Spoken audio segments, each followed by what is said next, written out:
What a weekend, what a weekend, what a weekend. I got three decks to kind of go over today that, well, didn't really expect to see topping in this format. If you are interested, the spreadsheet is linked down below. I did just start a new tab for the month of December so we can track all that good stuff. But it's been a few formats since Amber Amethyst has topped, and well, this kind of reminds me of back at DLC Atlanta in Season 1 when Amber Amethyst topped, and it wasn't hyper aggro. It was not the Amber Amethyst we've all come to know and love. And I'm not saying that this deck plays like that deck. I'm just saying it's not that kind of stereotypical build that Amber Amethyst was so well known for. Again, in that spreadsheet, there's all kind of good stuff. I'm also working on an Infinity tab because guess what? It is Infinity Weekend next weekend. Let's go get those A Whole New World promos for participation. I have a whole bunch of Infinity format stuff planned for this week to try and help you guys do well at those events. It's a participation promo, but hopefully your LGSs have good pricing or something like that, and you can have a lot of fun. Anyway, back to this video. The Charlie Collectible Show CCS had a 25K weekend, and this was over 300 players, and Zan Saeed took it down with, well, a different style of a deck. And I do want to say quickly, I'm just being, that guy. I don't think that this deck is insanely great. I think that it was unexpected. People didn't know how to play against it, and a phenomenal player played it. I think it's a good deck, but I think the surprise factor and just the pilot of the deck kind of helped to hard carry it. If other people try and take this deck to their locals, I'd expect a lot of people to say, I don't know, I don't understand it. The deck didn't do that good. And again, that's not necessarily saying that the deck isn't good. I just think that it came down more to the surprise factor and the player who was playing it. But anyway, we have in our one drop spot, we got the 4 Rafikis and the 4 Royal Guards. Just challenger status. We want to take down aggressive decks. We want to get a one cost character on board right away. We want to build our board presence. We want to be able to go toe to toe with the other decks in the format, like Ruby Amethyst, Blurple. Obviously, some of these Sapphire decks aren't getting characters down on turn 1, but Chernadogs is another deck that you really have to look out for, because guess what? That's a very strong tier 1 deck as well. And then going into turn 2, the deck's actually kind of lower in your characters on turn 2. In turn 2, you're more focused on getting out like your guidebook or your lantern, because your lantern allowing you to get out your characters at a cheaper cost by just exerting it, pay 1 less for the next character. So going for like to your items on turn 2 much more important than your characters would be. And also playing the Great Illuminary in there, where characters here you can exert and draw a card while here, so a nice little ability. But again, needing to have your character there, that's kind of a lesser turn 2. I'd say you're going for your guidebook and your lantern more specifically on turn 2. However, the Huey also kind of giving you a lantern-esque ability, in that whenever this character quests, you pay 1 less for the next character. So just using those 6 copies of cards to, again, cheat out your characters at a cheaper cost. Iago seeing some play finally from the Whispers in the Well set, who is the Challenger 5, which is just kind of crazy. He's out there and gives you an insanely good trade value, being a 2-cost card. Gotta like to see him in there. Then we also, moving into our 3-cost cards, we got Cheshire Cat. Cheshire Cat's grown on me a little bit. I'm still a big Bell player. I still like Bell a lot, being a 4/4 2-quester, move 3 damage. I like Bell a lot, but Cheshire being able to do it every turn, you just boost each turn if you want. It has grown on me, and I do see the value that Cheshire Cat provides. Like, Cheshire Cat can be a fantastic card. So we're seeing him being played from Ruby Amethyst to Blurple to this deck, all kinds of Amethyst decks, seeing Cheshire Cat really getting played a bunch. Playing a couple songs in there, so the Alan Adale, we're going Frank Karsten fashion, all kinds of one-ofs to, fill different needs that the deck may have. And your Alan Adale 2/3, but whenever you play a whenever you play a song, if it's play a character, that would be broken. Whenever you play a song, you get to gain 1 lore, and he quests for 2, so You have a couple songs out there.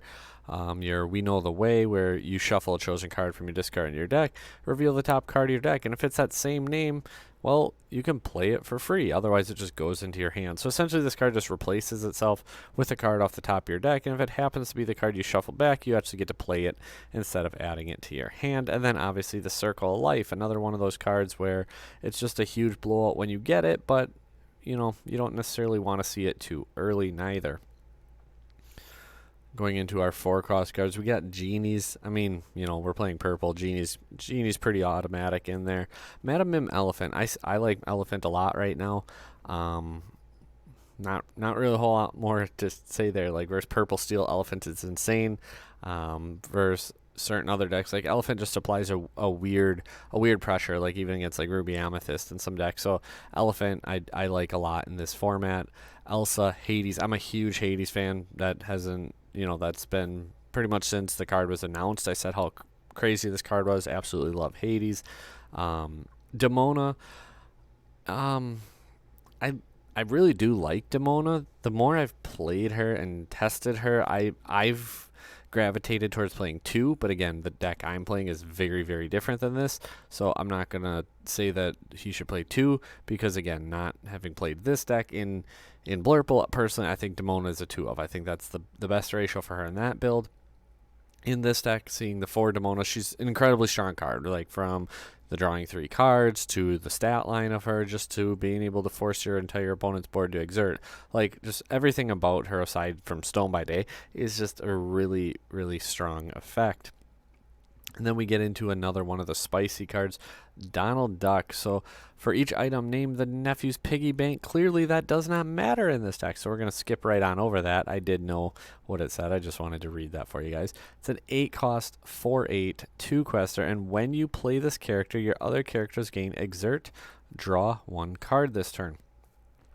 So do you see a theme here, like from Donald's to the locations? You're giving your cards the ability to draw cards. The Woodchuck Guidebook, a bunch of drawing cards. Then you have your Hueys and your Lanterns to cheat cards out cheaper. You got your Allendale for your songs to be able to get lore in that regard. There's just lots of little synergies and plays and pieces that just work together here that make this deck what it ends up being. And you just get into that late game and you get ramped by your opponent, like Sapphires everywhere. So them ramping you helps you get to your monsters as well. And then, well, how do we answer evasives between Cheshire Cat, Elsa's, Genies? We also have the Horseman Strikes, where you draw a card. Weird. It's like this deck likes drawing cards. And then you can banish chosen character with evasive. So just another answer for evasive threats in that regard. So it's honestly one of the spiciest decks I've seen in quite a while. I'm a huge fan of always seeing stuff like that. Like I said, do I expect this deck to take off and be a meta deck? I do not. I think that maybe it gets another top here or there, but I really don't think that this deck is gonna break the meta, be anything super super crazy like that. Again, I'm chalking it up to a very, very good pilot and surprise factor for the 2 reasons that this deck took the event down. But at the end of the day, win's a win, so congratulations to Zan. But that does bring us on to our next deck, and honestly, this is a deck I think could take off. There was another event, it might have even been the other CCQ. So this deck actually got 2 tops. The other version was not playing the Webbies. It was a super budget version. It was like $15. But so Amethyst Emerald, this is like an aggressive burn, if you will, version where obviously you got White Roses in there, your Gathering Knowledge and Wisdom's in there, your Enigmatic Inkcaster, your Honey Marins. You got all these cards that just get you lore right away on your turn, hence the burn, if you will. No Go-Go Tamago, that possibly, I mean, I'm sure they tested it, so just first look, that's a card that I'd be like, no Go-Go, that's kind of interesting, and just the style of the deck and what it's trying to do. But at the end of the day, if you look at a lot of your characters, 2 willpower, 1 willpower, 2 willpower, 1 willpower, how much how much damage, I guess, and strengths of your characters too, like 0, 0, 1, 0, 1, 1, 1, you know. So at the end of the day, how much damage are you truly giving to your opponent? So that does make sense that outside of like White Rose, Honey Marin, like how much damage are you truly putting on your opponent's character? So that does make sense. When you look at it, just like I said, very first thought is with what the deck's doing, you like go really isn't an option, but at the end of the day, it actually makes a lot of sense. So lots of one drops. We're spamming the board. We're trying to go quick, but we also have a lot of recovery options. You have Show Me More and the Amethyst Chromacon for draw value. Just recursive draw, you lose your hand, you get your board blown out, things like that. So we have good recovery options with them. You have your Webby package to go ahead and just ramp with your opponent. You're playing against a Sapphire deck. You go like one drop on one, or you go Webby on one, even come back with Shift Webby, ramp, and then all of a sudden you come back with like 2 or 3 characters the next turn, and you're very aggressive. Even if you get hit by that Under the Sea or the Spooky Sight at that point, you're already pretty far ahead on lore. You're probably in the double digits, and you have so many ways to draw a bunch of cards. You're going to put yourself into a pretty strong position. So 4 Curse Merfolk, the 4 Diablos, 4 Phoenix. A card is essentially Kit Cloud Kicker. For those who weren't around, Kit Cloud Kicker was a 3-cost card that did the same thing that Finnick does, except Finnick costs 1, and you can pay 2 to do the ability. In my current Chroma Dogs deck, I'm actually playing Finnick, or not current, my Infinity Weekend Churnadog deck. I'm actually playing Finnick over the Kit Cloud Kicker to disrupt my opponent's tempo, because you get the ability, same thing, where, I mean, at the end of the day, you have 1 less strength on Finnick, that's the difference. But in the event that you don't need to disrupt their tempo, it's a 1-cost card, so you can double it up with other cards a little bit more easily. So for that reason, I'm playing Finnick instead of Kit Cloud Kicker in my Infinity deck. If you follow me on Dreamborn, I got a bunch of Infinity decks posted. But again, throughout this week, I'm probably gonna hand you guys at least 10 different Infinity decks, and I'm not saying that they're all amazing or the best, but I think that they're tried and true and good decks to go have fun with this weekend. And don't forget, the DLC Indianapolis coming up in 2026 is going to be Infinity, so get your Rapunzels, get your Sad Beasts, get your Diablos, get these staple cards that are so insanely cheap, because come March, I expect them to start going up in price when everyone's like, oh, we need to get these cards that we don't have. And the majority of players have them, but those who don't, the market's going to creep up on those cards. So if you don't have them, go ahead and get them now. That's the best recommendation I could give you guys. Little John in there, so as another 1-drop, we got Palace Guard. Pegasus, just it's an evasive card, so it's a little harder to deal with, but again, just 1-drop card. So we got what, 28 1-drops, again, spamming the board out, and don't necessarily overcommit. By overcommit, I'm saying like if you put 4, 5, 6 characters down, that's one thing, but you hold your hand, so if they hit you with that Under the Sea, if they blow you out, you have a hand to be able to continue playing with. Again, you have your Honey Marins, where we actually saw this player, Jacob, in top 16 drop triple Honey Marin on his opponent in 1 turn. That was absolutely insane. The enigmatic Inkcaster, again, put in work. His opponent had to Clarabelle it right away just to get it off board, because so many times you're playing 2 characters in a turn, and then you just get the free lore every single turn, free lore. Again, it just applies so much pressure to your opponent. White Rose coming down, gathering knowledge and wisdom, again, coming down, just get 2 lore.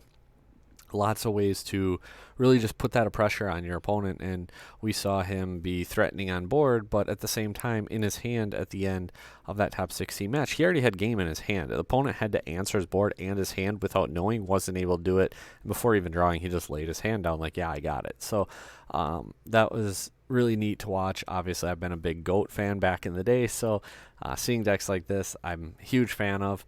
I like Webby a lot. Scrooge McDuck being a draw and discard on play, just a little consistency card going back to your hand when he gets challenged. Questing for 2. The Chromacons, they've grown on me. And I've been super against this card for the longest time, but like last format and into this format playing Brainiac a bunch, I'm like, okay, the card's growing on me. I don't necessarily like it in hyper aggro decks. This deck's slightly different because this deck has a very strong early push, and then you kind of reset and can make a second wave push as needed, and that's where Chromacon is just very important. If you're playing like a true super hyper aggro deck like win or bust by turn 6, like I don't like Chromacon in those style of decks, but something like this where like you have a wave 2, if you will, I do actually like the Chromacon in here.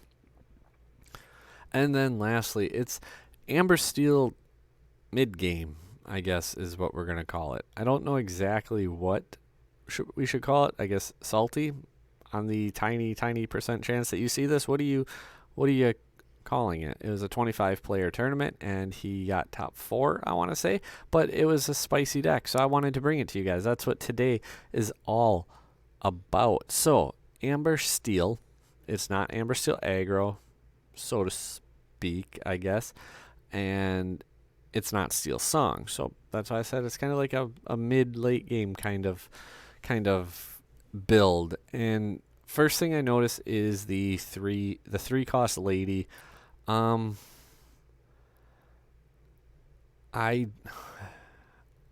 don't like her in here at all with only 12 targets. And they're not like high impact targets. I mean, lady into dock, like if you can dump your hand, go lady into dock, that's crazy good. Outside of that, I don't really see the good value in having the lady here. Again, I've played Chernodog or Chromadogs, Chernodogs, Under the Sea Dogs, whatever you want to call it throughout the formats, pretty heavily last format. And even in that deck, she kind of was a card that a lot of us were cutting down to like 2, or some people were cutting her entirely. And we played like 20 plus 1 and 2 drop cards. In here, I don't see the value of lady personally. Pluto, I like Pluto a lot. We saw this with Zan's list, with the Huey and the Lantern, or was it Dewey? One of the cousins, and the Lantern for getting characters out cheaper. In Salty's list, we see Pluto and Lantern doing the same thing, getting to your higher cost cards sooner. Seeing the Horseman Strikes in here still, so got some similarities between the two. This deck also running the Bodyguard Shift Pluto, where actually it's kind of a pain to deal with because just moving that damage around, if you can't clear him out in a turn, he can be a problem to deal with. Rhino Shift line, I like the Rhino Shift line a lot. I like Steel decks. I guess I like Thunderbolt. No Thunderbolt here, but we do have Bagheera to do a handful of damage. You got Tinkerbell in there. You got the Vincenzo in there. So I mean, you have these other cards that can do, I guess, damage. We got Bodyguard Broadway in there. We got Scar because, well, we got a handful of allies, right? You got Lexington, you got Bagheera, you got Broadway, you got Tinkerbell, like Pluto. Like there's a lot of bodyguards that you have, or not bodyguards, allies in the deck to help your Scar really get you good draw value here. Goliath, I'm a huge fan of that card this format. I think that it's underplayed and overpowered. Tinkerbell's Tinkerbell. She's gotta love any time that she's good around. Simba, it's like a not as good Mufasa. So it's, I guess, Steel Fasa is kind of what it's. I don't know. I'm trying to come up with a name for the deck. I've seen more people testing and messing around with the Simba. He's not Mufasa. I don't think that it's personally. I don't think it's insanely great, but it's. Quest for 3, it's a 5/5, it's inkable, it's got a pretty decent ability, so I understand why people want to mess with it and try around, I guess. Can't really gripe with that too bad. 3 Surfer Stitches, like I said, the 4 Vincenzos, just the 3 strengths. Definitely, like I said, that's why I was saying, like, Amber Steel mid-game. And who knows, maybe I'm missing a super finite detail that just would make it all click. Early game, again, Pluto, Lanterns, get that down where you're getting to your mid game quicker, so that way you can just ramp, your opponent ramps you as well. yada yada yada, get to that mid-late game and have better cards than your opponent. That's kind of the name of the format. When you have Bagheeras, Broadways, Scars, Goliaths, Tinkerbells, Plutos, Simbas, Stitches, Vincenzos, like that's an insanely strong mid-late game lineup. Like odds are your top decks are going to be better than your opponents, and throw Rhino in there as well. Like this deck doesn't have many bad late game top decks, assuming you go through your early game cards like you would want to on curve. Like the deck definitely has a strong later game. So I can see that side of it and why you would want to play it. Again, the biggest thing for me is I fail to see Lady's true potential here. I would like to see her be a more impactful card, I guess. If I were to critique something. Otherwise, I do like the list. I like the cards and the choices. Again, Simba, 100%. I understand why people do it. It's not for me, but I understand why, and people are building around it again. Hence the high roll of the deck, like with your Simba. I just, to me, it's Lady. It's crazy how I'm being so nitpicky on just the 1/3 cost card. I'd have to mess around with it a bit, but I think I'd try something other than Lady. Other than that, like the deck looks pretty fun. I'm not gonna lie. This weekend was really cool. We had 3 very spicy decks top and do well, so that's really cool. Don't forget, Wednesday I will have the full breakdown. I know there's more tournaments that are still reporting. You can follow the spreadsheet down below if you would like. There's already 32 tops so far from this past weekend reported. Again, going to keep an eye on it and get all of them recorded as we go. And then in addition to that, Infinity Week is here. So again, more Infinity content coming this week. So if that's something that you would like to see, make sure you like, share, and subscribe. You don't have to comment on the video to see Infinity stuff, but it's still pretty cool if you do. So thank you guys for watching, and as always, take care.